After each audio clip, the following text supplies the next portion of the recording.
Hello সবাই, আসসালামু আলাইকুম। কেমন আছেন সবাই? আশা করি অনেক ভালো আছেন, আমরাও ভালো আছি। তো সেই দিন আমরা ভাবছিলাম বাচ্চাদেরকে নিয়ে একটু কোথাও ঘুরতে যাওয়া যায় কিনা। তো অনেক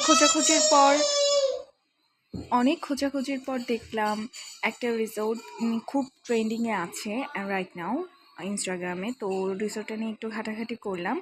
সেটা হচ্ছে মাটিটা রিসোর্ট, যেটা চট্টগ্রামের ভাটিয়ারিতে।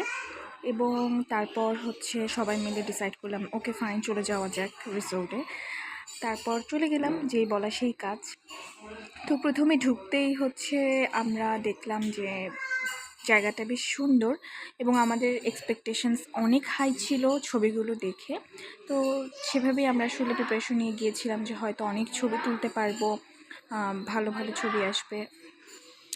কিন্তু সত্যি কথা বলতে যাওয়ার পর আমি খুবই ডিসঅ্যাপয়েন্ট হয়েছিলাম, কারণ ওদের ম্যানেজমেন্ট একদমই ভালো ছিল না। ওরা কোনো কিছু গুছিয়ে দিতে পারছিল না। আর সত্যি কথা বলতে ছবিতে যতটুকু বড় মনে হচ্ছিল প্লেসটা, যেটা দেখে বেসিক্যালি আমরা গিয়েছিলাম অনেক এক্সপেকটেশনস নিয়ে, সেরকম কিছুই ছিল না। প্লেসটা খুব ছোট ছিল, অল্প জায়গার উপর রিসোর্টটা করা।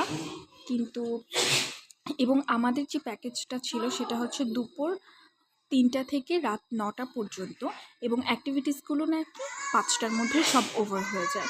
তো আমাদের যাওয়া একটা, আর অ্যাক্টিভিটিসও মাত্র দুটোই ছিল। সো আর একটা নাকি একবারের বেশি করা যাবে না, তারপর 5টার আগেই তারা সব কিছু শেষ করে ফেলবে। সো আমরা জানি না আসলে এটা কোন ধরনের ম্যানেজমেন্টের মধ্যে পড়ে। যারা বিকালের প্যাকেজ নিয়ে গিয়েছে তারা তাহলে এনজয়টা করবে কি? বোর্ডিং ছিল, বোট রাইডিং ছিল যেটা, সেটাও ওদের ম্যানেজমেন্ট বিকেল 5টার পর হবে না।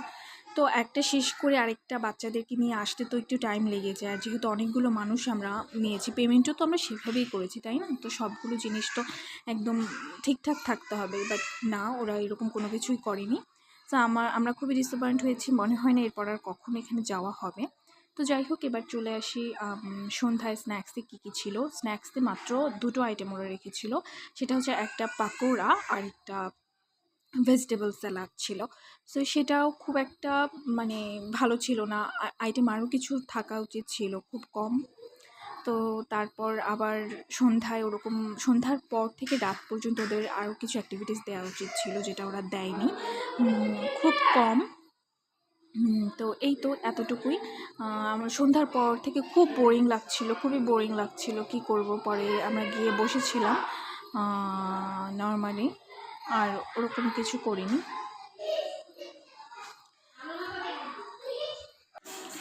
এরপর রাতে যেটা আমরা করেছিলাম, আচ্ছা, ওদের ডিনারটা হচ্ছে রাত 8টা থেকে 9টার মধ্যে সার্ভ করে ফেলে ওরা।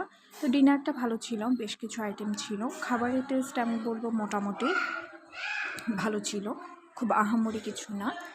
আর রাত আমাদের ওখান থেকে বের হতে হতে হয়ে গিয়েছিল অলমোস্ট 10টা। তো 10টা বেজে গিয়েছিল। আর আমি আপনাদেরকে আরেকটু বলেই দেই, মানে ছোট ইনফরমেশন। সেটা হচ্ছে আপনারা অবশ্যই গাড়ি নিয়ে যাবেন, এবং যাদের গাড়ি আছে তাদের তো আছেই, আর যাদের মানে অন্য মানে গাড়ি নিয়ে যাবেন।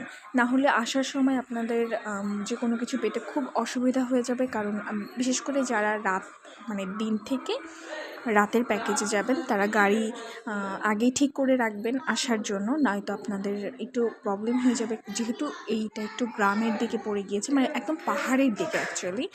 সো এটাই। আর আর বাকি এমনি যাওয়া আসা বলবো মোটামুটি ভালো ছিল, কিন্তু ওদের ম্যানেজমেন্ট আর অ্যাক্টিভিটিসগুলোর জন্য আমরা একটু ডিসঅ্যাপয়েন্ট হয়েছি।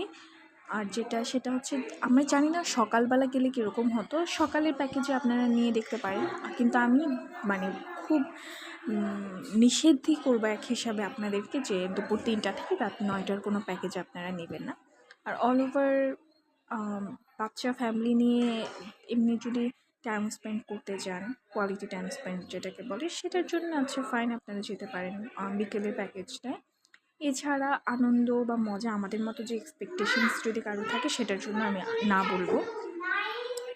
আর এই তো এতটুকুই, আজকের মতো এখানেই বিদায় নিচ্ছি। এরপর আবার কখনো অন্য কোনো ব্লগে দেখা হবে ইনশাল্লাহ। টাটা, আল্লাহ হাফেজ।